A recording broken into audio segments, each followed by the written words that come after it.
Electrocast. Sergeant and Mrs. Smith, you're going to love this house. Is that a tub in the kitchen? There's no field manual for finding the right home. But when you do, USAA Homeowners Insurance can help protect it the right way. Restrictions apply.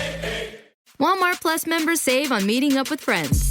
Save on having them over for dinner with free delivery with no hidden fees or markups. That's groceries, plus napkins, plus that vegetable chopper to make things a bit easier. Plus, members save on gas to go meet them in their neck of the woods. Plus, when you're ready for the ultimate sign of friendship, start a show together with your included Paramount Plus subscription. Walmart Plus members save on this plus so much more. Start a 30-day free trial at walmartplus.com. Paramount Plus Essential Plan only. Separate registration required. See Walmart Plus terms and conditions. Hold on to your butts. We are changing the course of history as we see it. That is what Wesley demands. Now, this affects Iris. Iris, where are you? What you feel only matters to you. I do not entertain hypotheticals. The world as it is vexing enough. Iris, I have a tip for you. Don't take drugs! Or Whatever Movies with Wesley and Iris. What up and welcome to Or Whatever Movies. I am your co-host Iris, and I'm here with my brother, Wesley Buttstuff. Wesley Buttstuff, which if I was gonna laugh was the time I laughed in this movie. I mean, it's not like the most appropriate joke, but Channing Tatum delivered it so subtly and wonderfully. I barked out loud on the airplane. So we're talking today about a movie from 2022, Sandra Bullock's, Channing Tatum's, Daniel Radcliffe's, Brad Pitt's, The Lost City. This is the perfect movie to have on the plane. So this is a Sandra Bullock produced movie, and in everything I saw talking about promoting this movie, she talked a lot about the money and how when she wasn't shooting, she was looking for more money and trying to get this movie made. It's got to be tough. And the special effects and the action, I guess to my point about it being a good plane movie, wasn't central to the plot or wasn't necessary. I wasn't like, it was great, except they really dropped the ball on that volcano shot. It was fine because we didn't need it. It wasn't important necessarily. This whole movie is kind of, to use the words of one IMDb reviewer, silly by design. Yep, to be not important necessarily. It was clever and it was self-referential and witty and very aware of what it is and doesn't try to put on airs, which I think is very important. But, it is pretty light. It's pretty much exactly what people want. Some just fun, disposable entertainment. And just because it's light doesn't mean that it doesn't work on its own level, in its own arena. People want lighter fare because these are pretty dark times. But at the same time, movies in these dark times are desperate to be successful. Let's make a movie with a tangible return. And maybe these kinds of crowd-pleasing movies that are fun and light are those things. And yet, did The Lost City even get a theatrical bow? Yeah, it definitely did. I just don't think it was kind of a sleeper, but I'm pretty sure like Free Guy, maybe it's because they suffer from terrible titles. I think they're just not tracking super high profile because they don't feel terribly high profile. Maybe it didn't have a big weekend opening, but people are catching on and people are finding that The Lost City is actually quite fun. You remember the ArcLight? Oh, R.I.P. ArcLight. And they had props and costumes and stuff in the lobby oftentimes. A weird thing happened down here in Irvine at the Spectrum at the Regal Theater, which is our biggest and best. They had a case with The Lost City, some of the wardrobe. I cannot remember without context if the sequined onesie was in there, but I was like, really? This is a thing? The Lost City wardrobe? Okay. It's great wardrobe. I mean, it plays for comedy and stuff. The point is that they were doing a promotional thing where it was the Lost City wardrobe in a case in the lobby of a theater in Irvine, California. I haven't been this excited about wardrobe in a movie in a long time. Why? It was perfect. The sequins onesie was just so ridiculous. And she sticks out like a sore thumb in the jungle, which is obviously the point. Dash's stuff was like, I just thought everything was so perfectly in character. When he got off the plane in Panama or wherever it was, that small South American airport, like that's exactly what that doofus would look like. Complete with the neck pillow and the AirPods and the eye pillow. And Daniel Radcliffe was looking, billionaire sharp in his D-Rad. seersucker 3-piece suit. You don't even know what that word means. I do. You? Seersucker. I have no idea. Oh, it's like the perfect summer fabric. It's like linen, but better.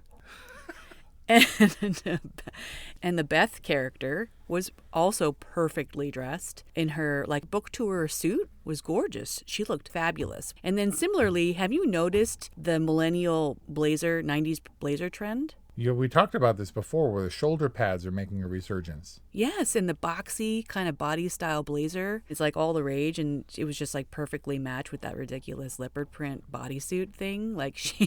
She was such a perfect millennial. And then, of course, Jack Trainor's hair with the little weaves and stuff.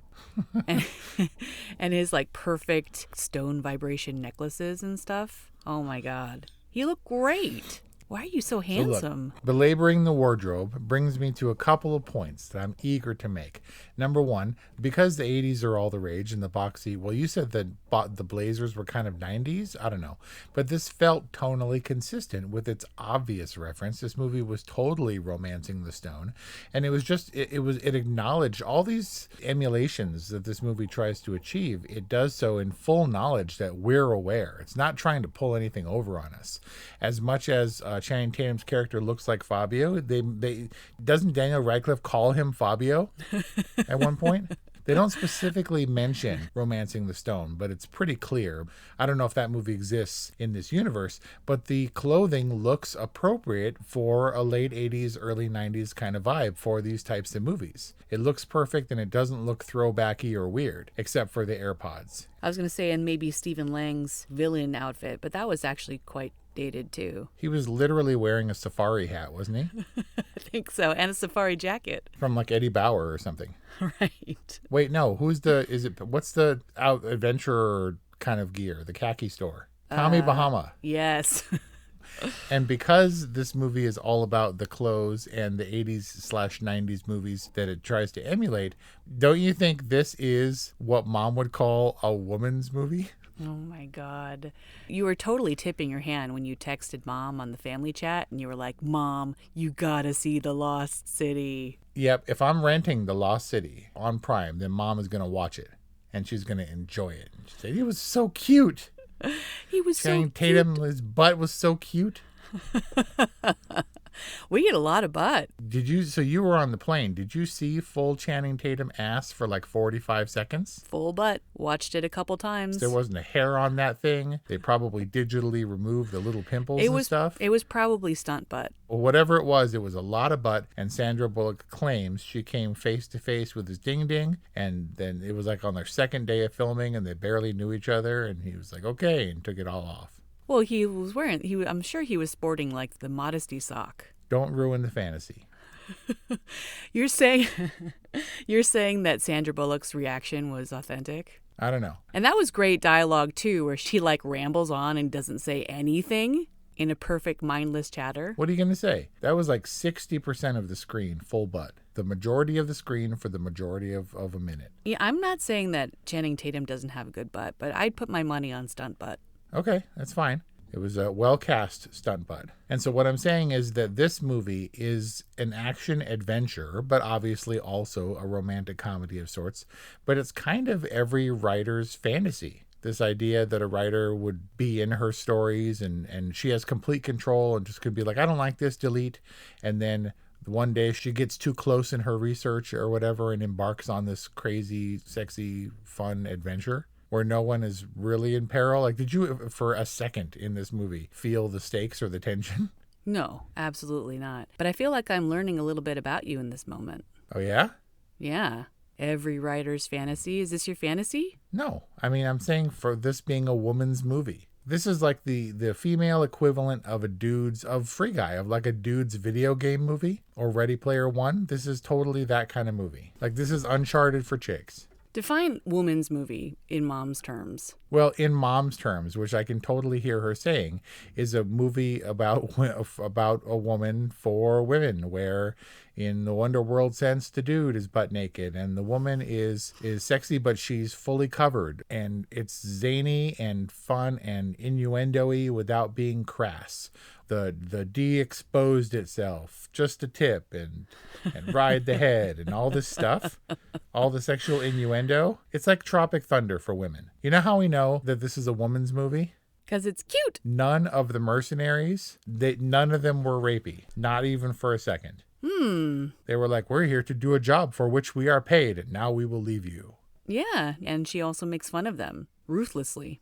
Look at you with the G.I. Joe tone on tone. See, she even disses his fashion, like he's wardrobed to be insulted. And she's the cleverest one, right? And it's weird because we made fun of everyone.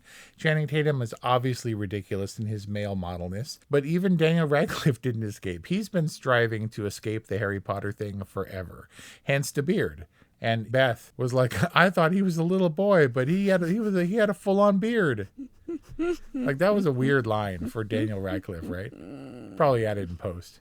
Do you see Mom just texted? Nope. Mom texted, Sandra Bullock will watch. Yeah, she'll definitely watch it and she'll all be excited about it when I get there today. She loves Sandy, and Sandra Bullock is great in this, and I'm so impressed to see her behind the camera, or to hear about her behind the camera work as a producer, as a PGA marked producer. And I understand that she not only championed this movie, but she also had it rejiggered to have a female lead and to have an empowered female lead, I think. And it was an interesting casting choice to go with Brad Pitt, to kind of pit her between Channing Tatum and Brad Pitt. I mean, Sandra Bullock looks amazing, but she's like a full 15 years older than Channing Tatum. And Brad Pitt's a little older than her. And it was interesting to pit her between these two in this momentary love triangle thing. But the movie never questions it. And I wonder if that's one of its blind spots in being very self-aware. Because the movie definitely assumes that the romance between Sandra Bullock and Channing Tatum is completely a given. They have great chemistry, but it's not sexually charged. And I think that's in line with the tone of this film. But is it oversight not to address that there was, a significant age gap between the two, or is that part of the fantasy? It might be part of the fantasy, but I also acknowledge that the sexual tension influences the power dynamic. She was definitely in charge, and while it was like when Kelly Ray plays like Tomb Raider or something, and it's all fun and beautiful and stuff until the fight scenes happen, then she hands me the controller when 6 dudes jump out with machine guns. Sandy's in control until it's time to fight, and then Channing Tatum takes over, or if there's explosions and murder, then Brad Pitt takes over. But it wasn't like she was the damsel in distress, you know what I mean? And so he couldn't find her in a moment of vulnerability and go in for the kiss. It was always repartee and exchange and a careful dance. It was mutual. I mean, I guess it also speaks a little bit to Alan's character, that Loretta is his dream girl. Right, he's got the Stacey Butt stuffs, but he's like wants substance and quality and smarts. Well, for her personally, he's interested in her on a personal, private level. But to all appearances, he is the dashing model Fabio type that women swoon over at every convention or at every interview. And what would he want to do with a geriatric shut-in like Loretta? Right. Which is what someone referred to her as. Right. Even she wasn't immune from it, from the mocking. From the quips. Yeah. Yep. He's super sweet, and maybe he's got some, what was it? What's the term when you are attracted to intelligence? Sapiosexual tendencies. But let's talk about some of these action scenes, because we know that Channing Tatum can throw down. Yeah, he's a dancer. He's got grace. He does the most ridiculous, karate-inspired dance to Europe. Yeah. At his introduction, which is hilarious. I'm trying to think of a movie where he throws down. I think 21 Jump Street's probably not a good example. He's in G.I. Joe, for God's sake. Yeah, so we know he can throw down, and yet he's missing the gun handoff, and he's slapping the baddies. But Brad Pitt's introductory stunt was jaw-dropping in this movie. Was that the fence jump?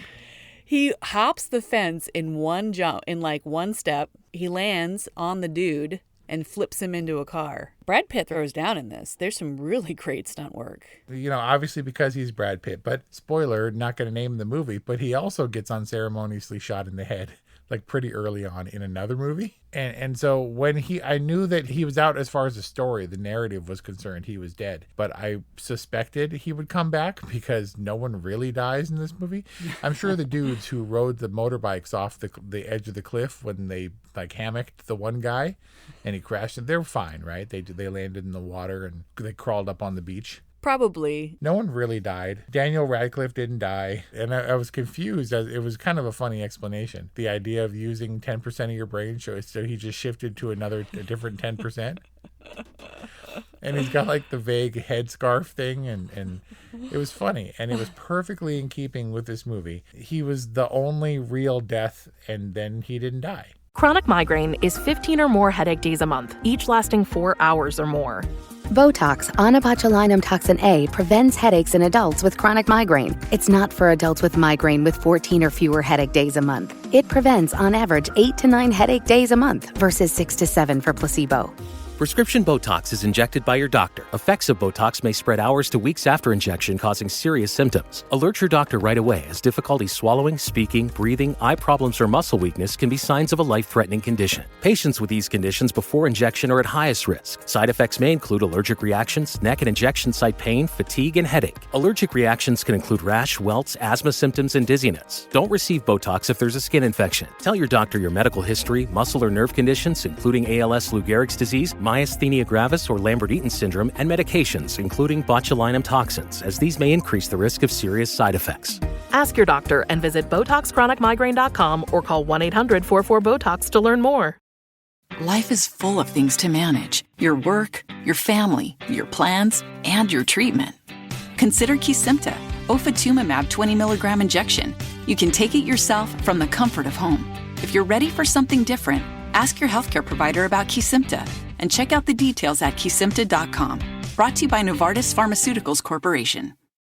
As the only real death, it was shocking, and Channing Tatum's reaction was perfect. It wasn't even made a big thing. Like, it wasn't a dramatic reveal. He didn't come clawing his way into their yoga session all covered in blood. He was just there and clean and relaxed. Yeah, he was further unlocking the extra chambers of his brain. Not a dirty movie. Not like in any sense of the word. Not salacious. Well, no, there was full nudity, but it's dude nudity. It's dudity, so it doesn't count. And butt nudity is always kind of funny. I guess. Well, especially dude butt nudity. Yeah. Dude butts are hilarious, says a devoted Jackass fan. I'm kind of surprised that Channing Tatum wouldn't be in Jackass. He's probably too pretty. Even though Brad Pitt was in Jackass. He was? When? He insisted on doing stuff, and they were like, please, Brad Pitt, don't get hurt. He was with them in like Tokyo, and he was like a night panda, and they were like, and he got kidnapped in front of Pinks. I have no recollection of this, but Brad Pitt's kind of a dude, bro. That doesn't surprise me. Like the fact that Brad Pitt became a very serious actor and producer, I'm not really sure what that says, but it's kind of surprising. Yeah, well, I mean, he wasn't seriously considered for a while, and then he kept chugging along and making serious movies. He's kind of like Matthew McConaughey, and he was like, oh, the romantic comedy guy, or Brad Pitt's a good-looking guy, and then he gets all like AIDSy and loses a bunch of weight and is a serious and has the McConaissance. And then there's like the TMZ video or whatever of Brad Pitt and Matthew McConaughey finding that their rooms are right across from each other over like Bourbon Street or something in New Orleans, and they're like tossing beers back and forth to each other's balcony. Like, they're definitely the same kind of dude. I guess it's a good mix for Hollywood, though. Good looking, talented. They're Channing Tatum adjacent. And Channing Tatum's just like the next generation. I mean, he's definitely considered. I mean, he's a serious actor, but he's also a former male exotic dancer. And take it easy with serious actor. But I like Channing Tatum. He is kind of doofy to look at, and he's vastly improved because of the wig. I think it's the ears. When it covers his little teacup ears, it's funny. He doesn't exactly do it for me, but I think that he's got pretty good comic timing. And in this role, he was great. When he did the selfie with the fan, the adoring fan, who's like, dash, dash. And he does the duck lips. It was so good. Channing Tatum is the Sandra Bullock of male actors. Well, then that means that they were perfectly cast in this. I think they were. I think everything about this movie was perfect in its lightness, and it was perfectly polished, and nothing was out of set. I was like, oh, that didn't belong. Everybody, down to Daniel Radcliffe. And Brad Pitt is the obvious action hero. I think it was really well cast and really well done for what it was. Is Abigail a gender-neutral name? I don't think so. Like, unless his friends call him Abs or something. This movie definitely doesn't care. It was all about the fun. And the only thing I can fault this movie for is that the sound guy put the car skidding on asphalt while it was on the leaves and in the dirt. It went and like skidded out on the leaves. It was dumb. But on paper, I feel like this movie is perfect on paper. Like, the dialogue was up to snuff. The action scenes were fine for what they were. The special effects didn't annoy me or anything.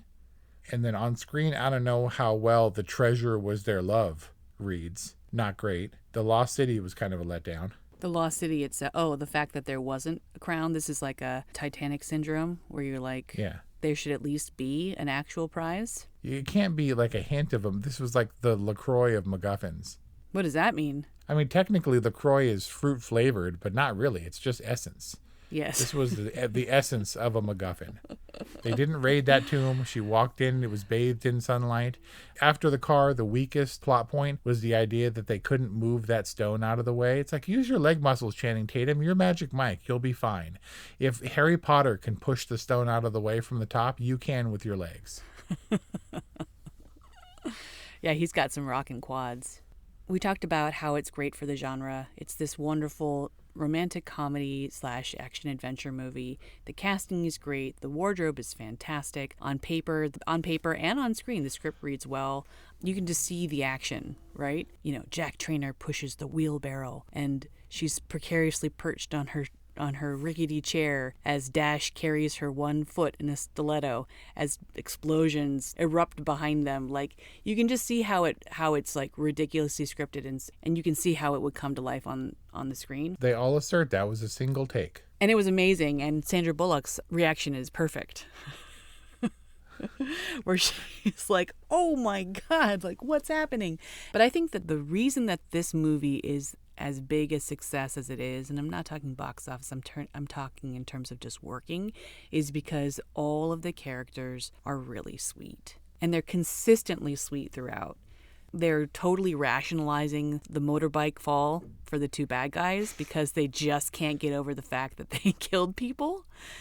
And to your point, I'm sure the bad guys are fine and they crawled up on the beach somewhere. But like, they're so remorseful about it and they're justifying it and they're rationalizing it away because they can't sit with the guilt because they're good people. And Channing Tatum's whole motivation, Dash's whole motivation for going on the rescue mission is so that he could apologize for calling her a human mummy. Like, he's just racked with guilt for having said this mean stuff. And Brad Pitt is not so much a mercenary. Like, he's qualified to do this mission, and if it doesn't succeed, he's going to give you the next rescue free. Right. But he definitely, if he didn't kill people, he definitely hurt people. But then he got his comeuppance for that. Exactly. But he also did it for good reasons, so you can kind of justify it. Like, Angela is over the top apologetic about kicking over that ashtray or whatever it was. And even the little kitten or dog scrape when she's trying to get rid of the sand is like so hilarious. But she's like, she feels bad. I'm not a litterer. They're good people, and I think that makes them just so likable and keeps this movie light and polite and really fun. How did you feel about the adventures of Beth? You know, Beth's not going to leave her author hanging. She's going to don her lavender suit, or at one point she's wearing white. I think at the end she's like wearing like a full-on white outfit. Isn't that a safari outfit? Isn't that like what you wear on safari? I guess so. I mean, especially if you're a book agent. She's so great. She's so supportive.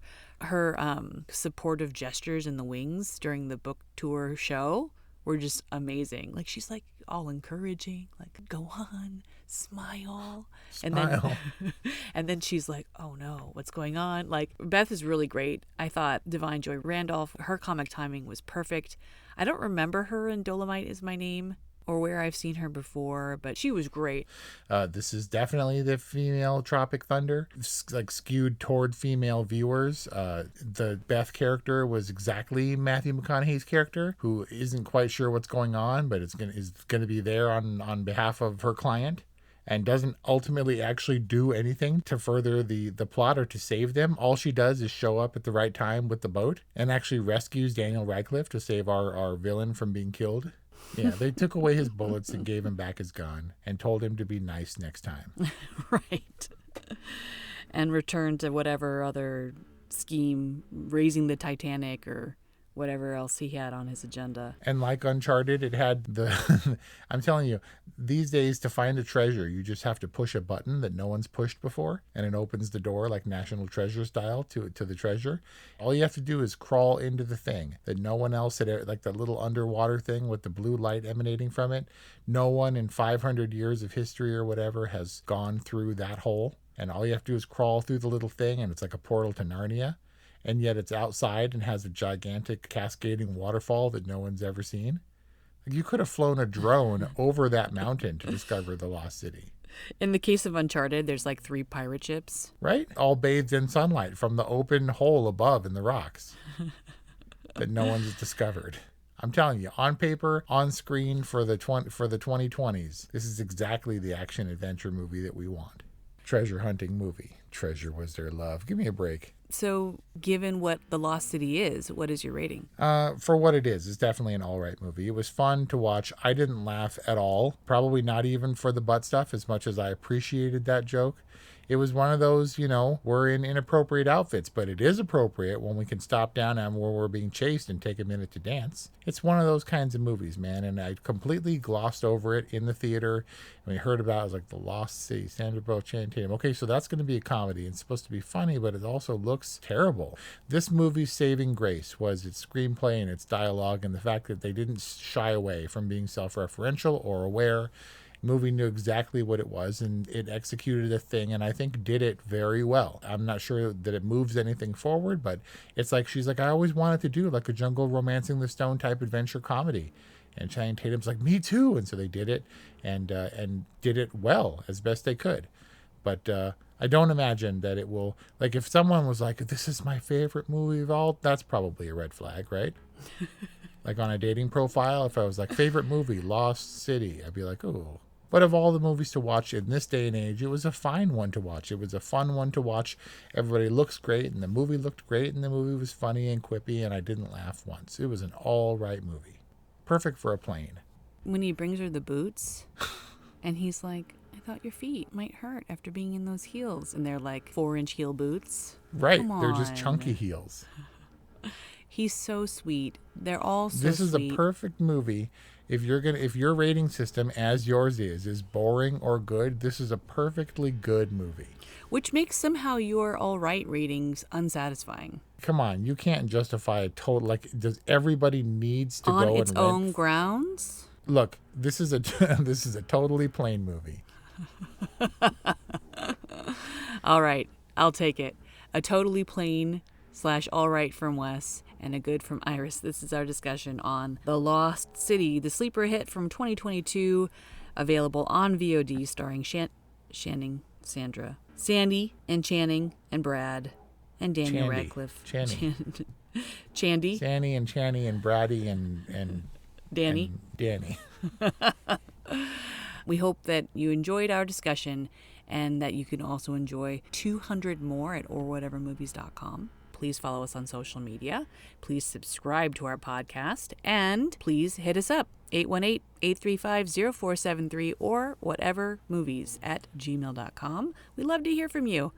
And we have a very exciting themed month coming up in August. So stay tuned. It's kind of like James Cameron month, but different. So check it out. And thanks for listening. We'll see you next time. Hi, I'm Leslie Godet, host of Her Extraordinary Life by Design podcast, where we celebrate women who are shaping their lives one extraordinary day at a time. I speak with women from all over the world about what they do and how they are passionately pursuing their dreams and creating meaningful impacts on their communities. So come join us and learn about all there is to learn about these extraordinary women. Electricast. Welcome to the Candle Power Hour. Come with us backstage behind the scenes of show business spanning over 4 decades and bringing you the experiences that can only be told by the people who were there. Our guests are from the A-list, the F-list, and everyone in between. Get set for some of the most insane, hilarious, and inspiring stories you will ever hear. I'm Mercury. And I'm Diego. Your hosts for the Candle Power Hour.